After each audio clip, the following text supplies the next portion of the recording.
What up, y'all? You're listening to Sports Talk with Tropp, and I'm your host, Katie Tropp. Well, the NBA Finals have been very interesting so far. The San Antonio Spurs, they really know how to collapse. That's for damn sure. Every game so far, they have had a double-digit lead to start the first half.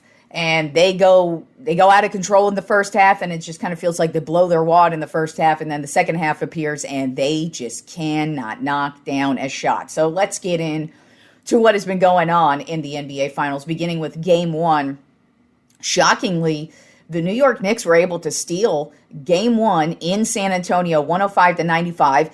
It looked like San Antonio had pretty solid control of this game up until about the third quarter. And Brunson just took over in the second half like he normally does. And the thing about Brunson is he just gets that Mamba mentality, if you will, where he just knows he has to turn it on and be the dude. He knows that nobody else is going to make the shots. He knows even nobody else is going in and getting the rebounds. Nobody is going in the paint, and that's what he does. He knows that if his team's not knocking down the three-point shots, he needs to run down the paint, and that is just what Brunson did in this one. He had 30 points. Karl Anthony Towns had 18 points and 12 rebounds, and OG Anunoby had 17 points. And this was, down the stretch, the Knicks were dominating, and it just looked like, the Spurs just kind of let it slip away in Game 1. Then Game 2, it was the same thing.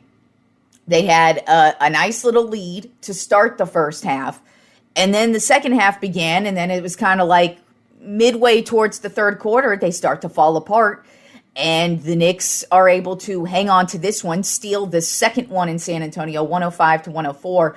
Wemby did take the final shot and missed the final shot, so if that matters to you, that's a big deal, but to me, it's like, hey, at least he took the shot. I like to see when your big dude takes the shot, and if you miss it, then that's just what it is. But in this one, Karl Anthony Towns had another dominating game, 21 points, 13 rebounds, 4 assists. Brunson had another dominating game, 20 points, 6 assists, and 5 rebounds. And then Bridges added in 20 points as well. Then Game 3, the Spurs were able to steal Game 3, get the win 115-111 in New York, which is what they really needed to do. And this one was pretty close for the most part.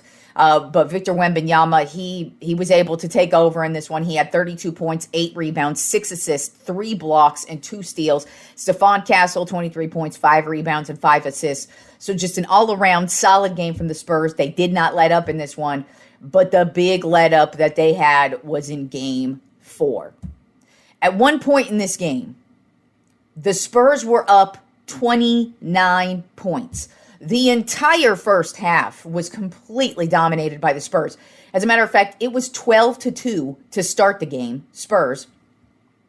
And it looked like the entire first half, the Knicks didn't look like they were playing at all. I was literally staring at my screen like, are they aware that this is the NBA Finals that they're playing for? This is not just a regular season bullshit slump game. You need to step it up. Well, like I said, there's this dude Jalen Brunson on their team, and he just knows when to take over a game. And even when it looks like shit is out of sorts and that nothing's going to happen, Brunson still keeps it moving, and that's what happened here. Is the Spurs went cold. They were not knocking down any of their shots.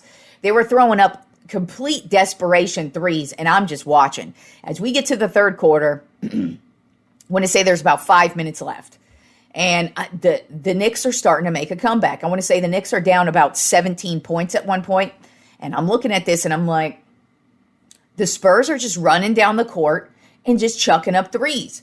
They're not even setting up a motherfucking play, and I'm like, and now they're ice cold. They're not knocking down the threes like they were in the first half, and now the Knicks are slowly chipping away at this lead. It goes from like 17 points. Then it's like within 13. Then they're within 11. And then all of a sudden it's like they're within 8 points. And I'm like, the Spurs are going to give this one up.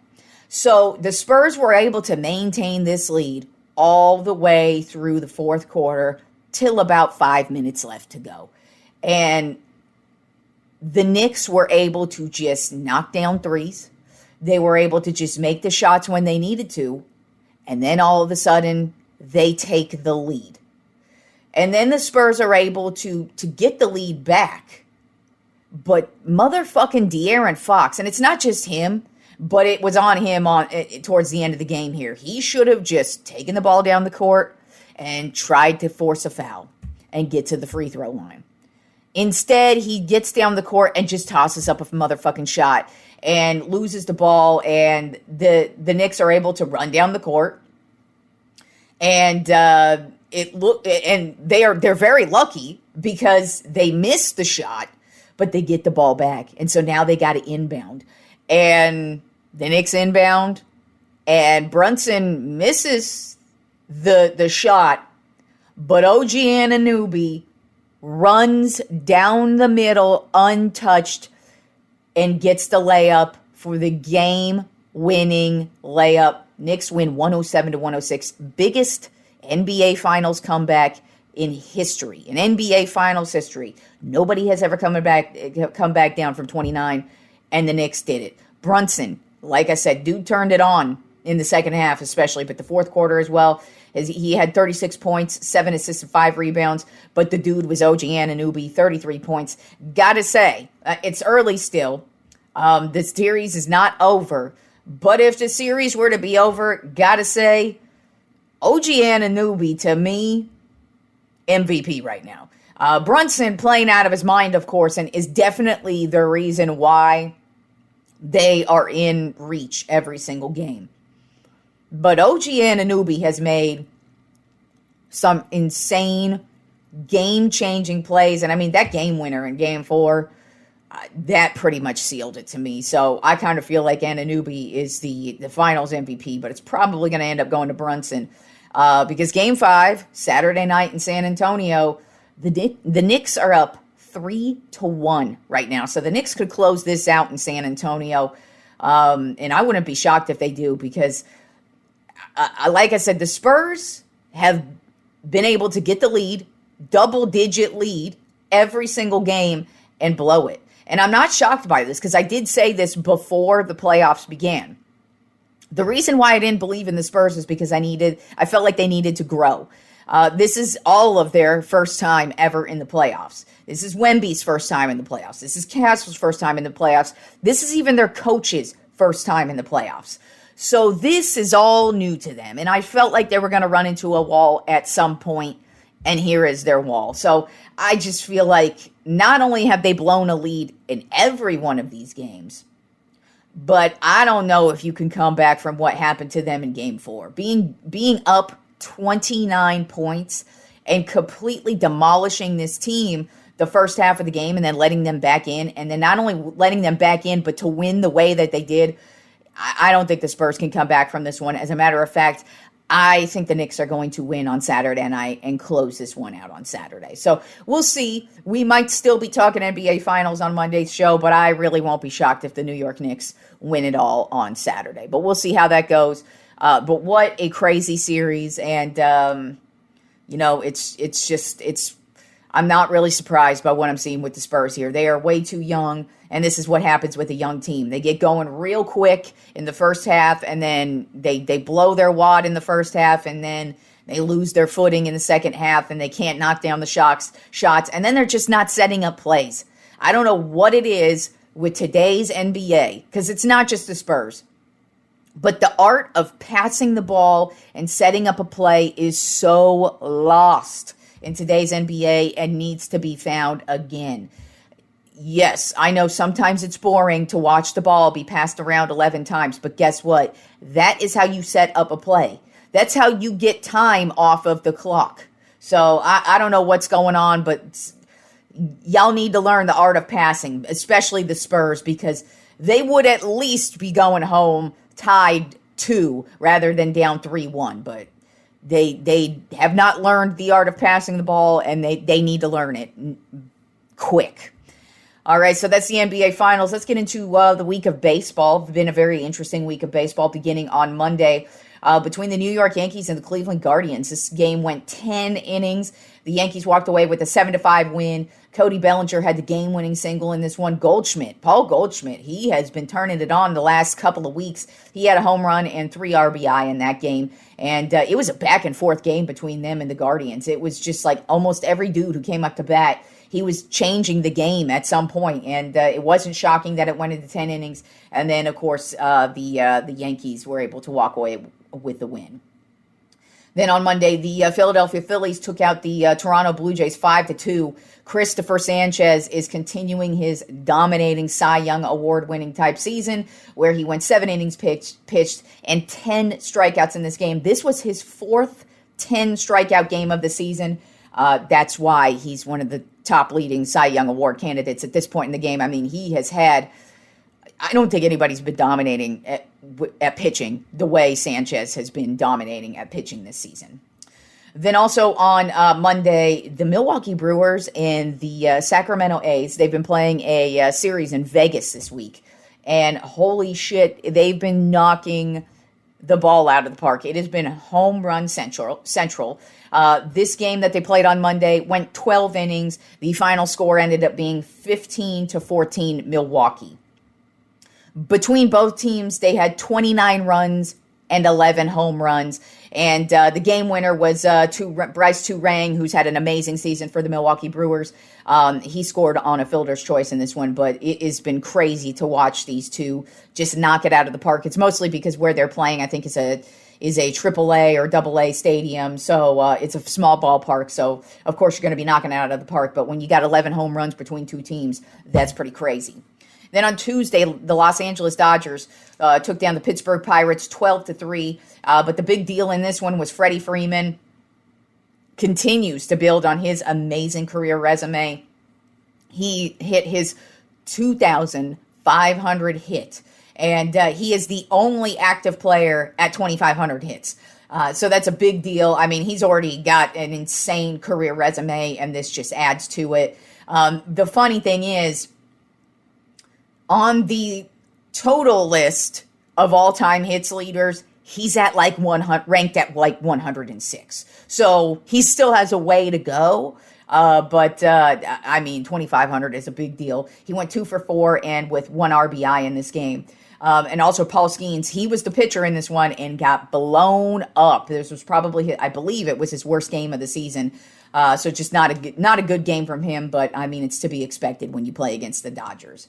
Then also on Tuesday, the Chicago White Sox got a win over the Atlanta Braves in the 10th inning, 6-5. Montgomery went 2 for 5 home run with a home run and 3 RBI.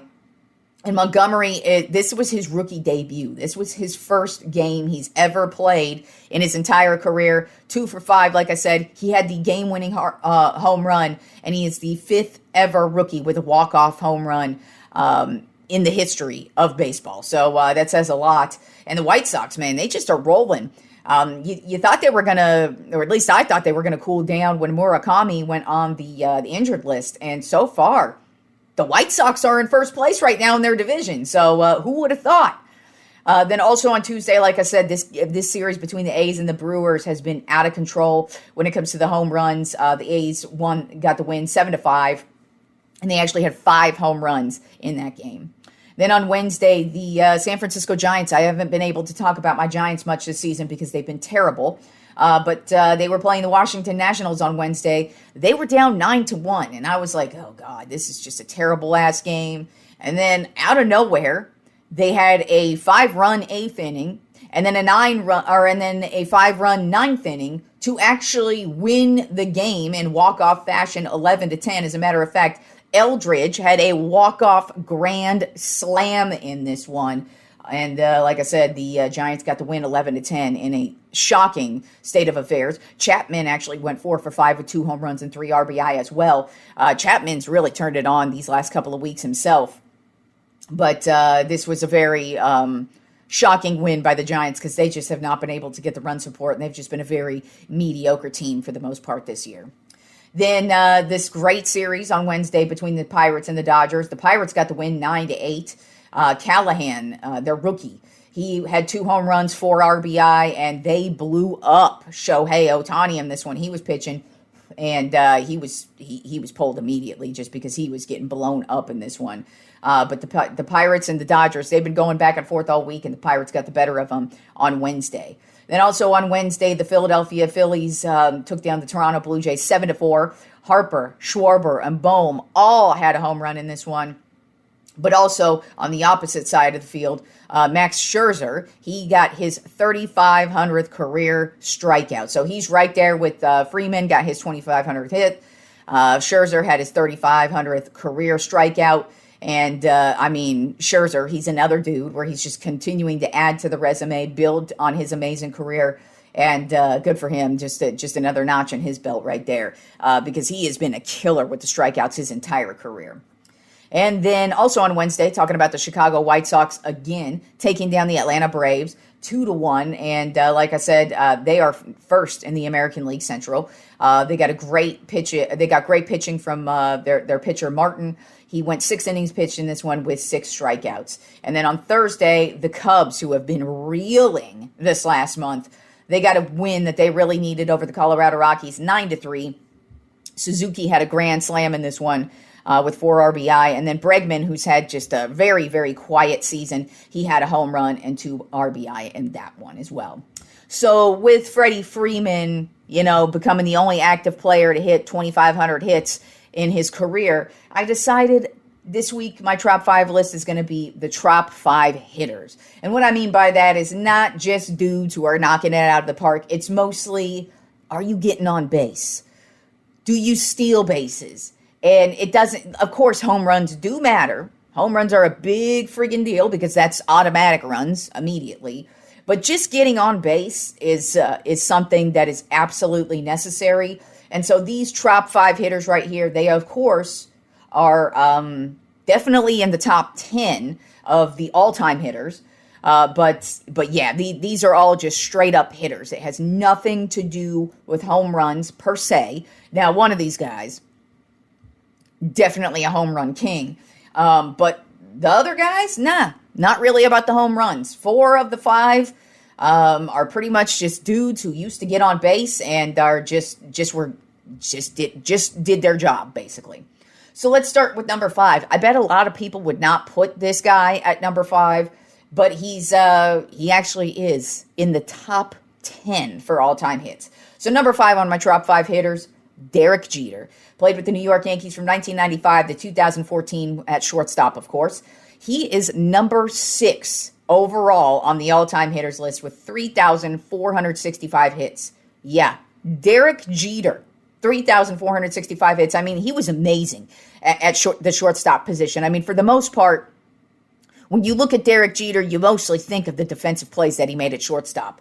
But when you take a look at the all-around career of Derek Jeter, this is a 5-tool player. He has it all. He is great at everything that he does. Overall, his career, batting average 310, because all of these guys, by the way, that I'm going to talk about, they all hit over 300 as well for their career. Derek Jeter had 260 career home runs and 1,311 RBI. He is a 5-time champion. He is a World Series MVP. He was the Rookie of the Year. He is a 5-time Gold Glove Award winner, and he is also a 5-time Silver Slugger Award winner. That right there, all those statistics right there go to show you, not only was he fantastic at defense, but he was great offensively. He may not always hit a home run out of the park, but the dude is going to be on base, and that matters just as much as hitting a home run out of the park. Then at number 4 on my Trop 5 hitters, Stan Musial. Played with the St. Louis Cardinals from 1941 to 1963 at the outfielder position and first base. He is number 4 overall on the all-time hits leaders list with 3,630 hits. Career batting average of 331, 475 home runs, and 1,951 RBI. He is a 3-time champion, 3-time MVP, 7-time batting champion, and 2-time RBI leader. So, the batting champion, that's 7 times, that alone, that tells you the dude was money when he would come out to hit. And then, of course, just being an MVP, that alone is another reason why to put you on here. But number 4 overall on the hits, over 3,500 hits. That's a big deal. Stan Musial, one of the greatest of all time, Hall of Fame player. As a matter of fact, all of these guys are Hall of Fame except for the next guy, and we all know why he's not there. It has nothing to do with what he did on the field. But number 3 on my Trop 5 hitters list, Pete Rose. I know you could argue with him being number 1 because he is the number 1 overall hits leader, but I got to say number 1 and 2 overall, their statistics really do beat him out in every single way, shape, and form. But Pete Rose, one of the greatest hitters of all time, hands down. Played with the Cincinnati Reds, the Philadelphia Phillies, and the Montreal Expos from 1963 to 1986.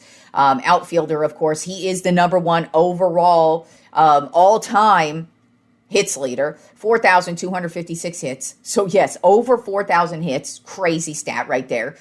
Career batting average of a 303, 160 home runs, and 1,314 RBI. He is a 3-time World Series champion. He won the MVP. He won a World Series MVP. He won Rookie of the Year. He is a 2-time Gold Glove Award winner. He is a 1-time Silver Slug Award winner and 3-time batting champion as well. Like I said, I could have easily put him at number 1, and I was really close to putting him at number 1.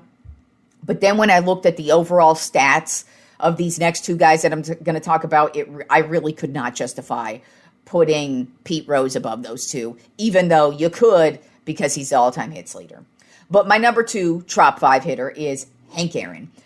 Played with the Milwaukee Atlanta Braves from 1954 to 1976 at right field. He is the number 3 overall all-time hits leader with 3,771 hits, career batting average of 305, career home runs of 755, and career RBI of 2,297. He won he's a 1-time World Series champion. He's a 1-time MVP, 3-time Gold Glove Award winner, 2-time batting champion, 4-time home run leader, which is crazy because he used to be the all-time home runs leader for a long-ass time, and he only led the league in home runs 4 times, which is crazy.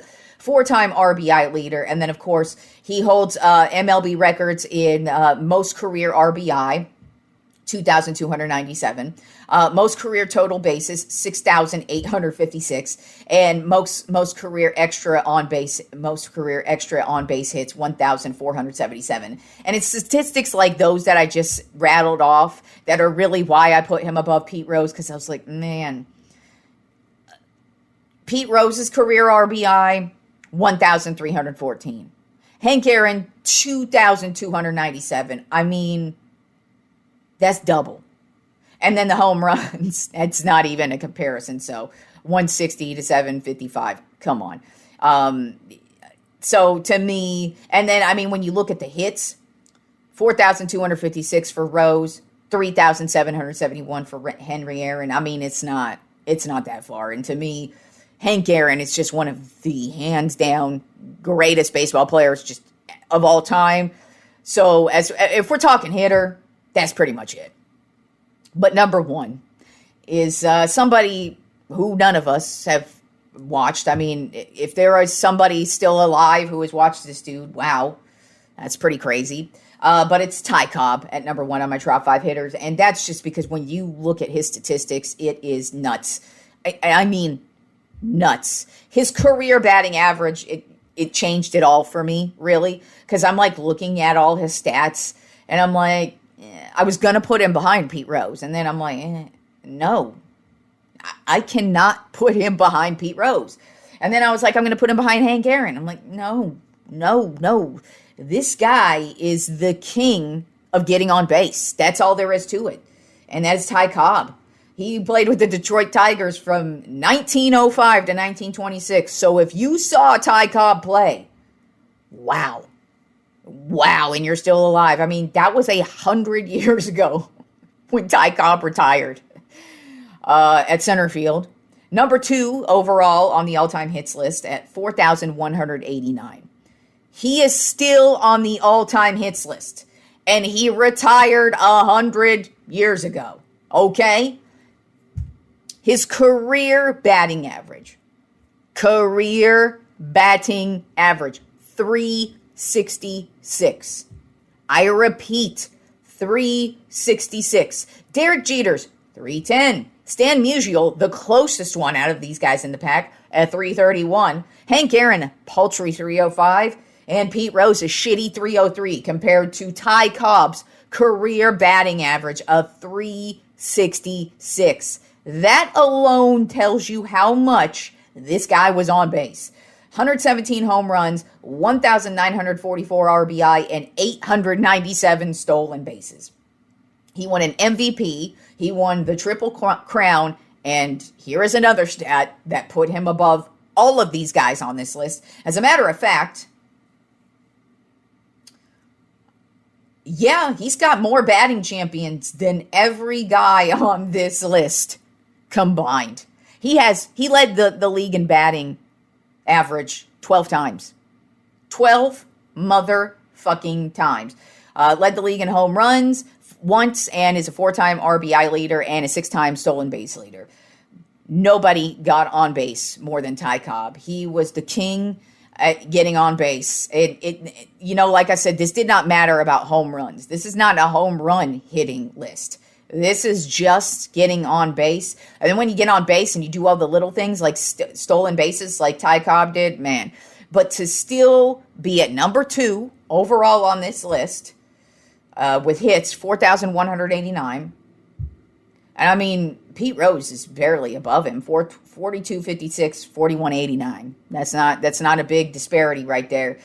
But Ty Cobb was just meant to get on base. And when I looked at his stats and that 366 batting average, I just looked at that. I'm like, that's just the epitome of a dude who's hitting the ball right and getting on base and doing his job. And how crazy is it that I'm talking about Ty Cobb 100 years later? That is nuts. But you look at that dude's stats, he's the greatest hitter of all time. Hands fucking down. All right, y'all. Enjoy the weekend of sports, and I will talk to you fools on Monday.